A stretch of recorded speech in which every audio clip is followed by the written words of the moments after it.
Lubbock's First News, joining us on the line, Congressman Randy Neugebauer. Welcome to the program. Thanks for getting up early like you weren't already up. Yeah, right. Good morning, Tom and Laura. How are y'all this morning? Good. Pretty good. No sleeping in for you, huh? No sleeping in. I'm an early riser. Hey, Iranian nuclear talks, top of the heap. Now, there's a little bit of identity crisis here. I mean, it just kind of depends on which way the wind's blowing. I mean, because in Iraq, we're fighting alongside of the Iranians. In Yemen, we're fighting against the Iranians because they're actually indirectly funding the activity. In the middle of all in the middle of everything else, we're trying to cut this nuclear deal, which, go ahead and tell me what you're thinking, and then I got a couple of questions for you. Yeah, well, I mean, it is kind of bizarre, and I think a lot of people are still very concerned about this nuclear deal. I kind of think Congress is going to continue to try to insert itself into this process, and we'll see. The deadline tomorrow, depending on what news account that you read this morning, they're close, but they're not there.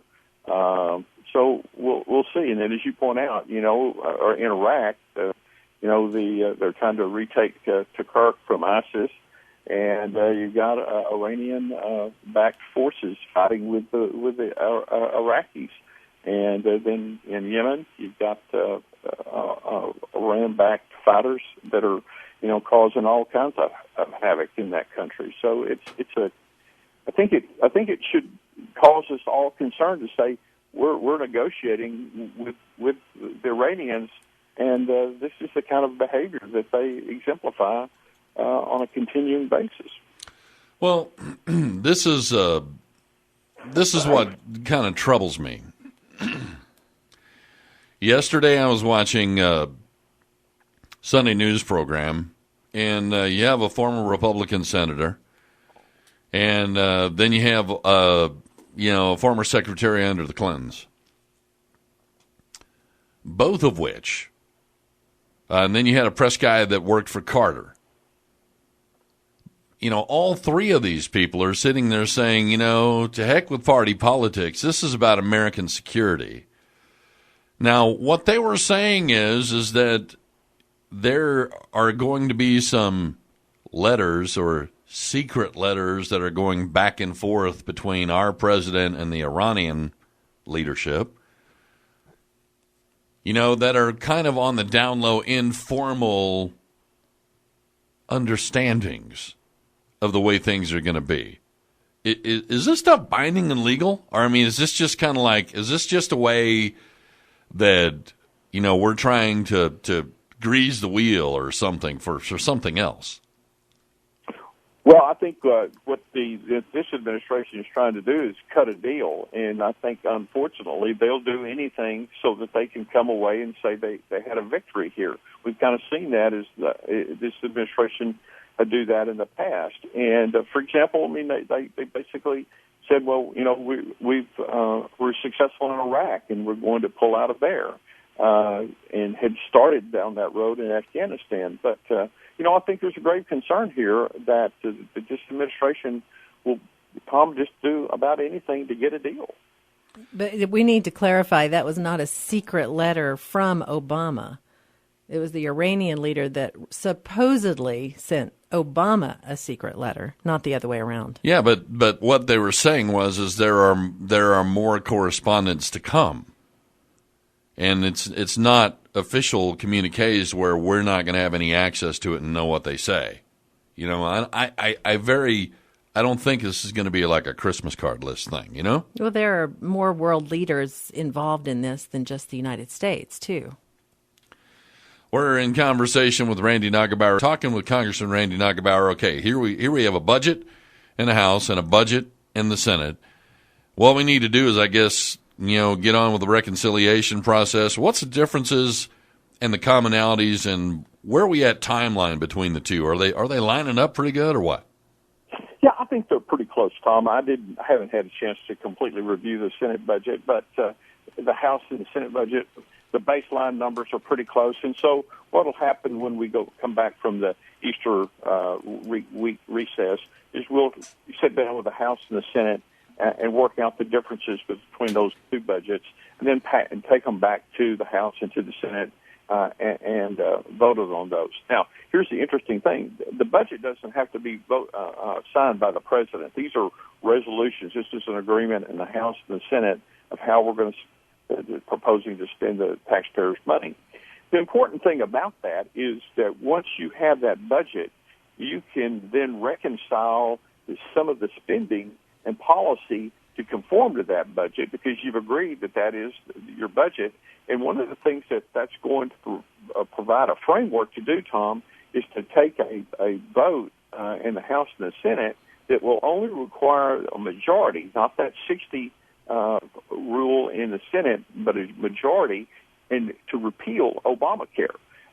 So this is a very important tool. This budget tool is very important to putting forth some policy and avoiding that supermajority rule that they have in the Senate. Relatively speaking, I think that there are some things about Obamacare currently that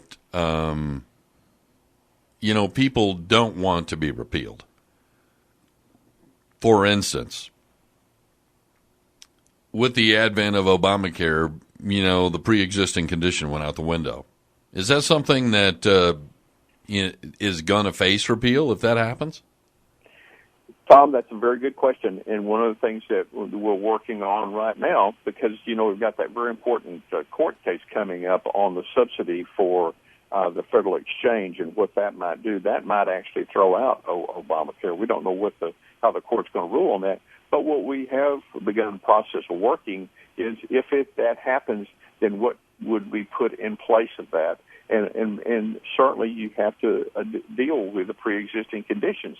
And their pre-existing conditions were being dealt with before Obamacare, and there are ways to do that. And certainly we're going to have policy to provide for that. But more importantly is we're going to try to return the health care back to the patients and the doctors and making the decisions, and not the federal government, and providing some competition. When we have competition for people's business out there, what we find is the prices are lower. And right now we've got the government setting the prices and basically controlling the insurance market, health insurance market in the country. And there's no competition in that sense. Yeah, that's that's a good point, and it should be interesting to see what happens in the court with the exchange and the pricing and things like that. But if this was a public sector thing, you know what they would have called this back in the 1970s, right? They would have called it collusion.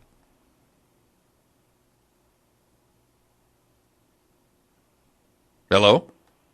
Yeah, I thought you were going to make another statement. No. They would have called this collusion. You know what I'm saying?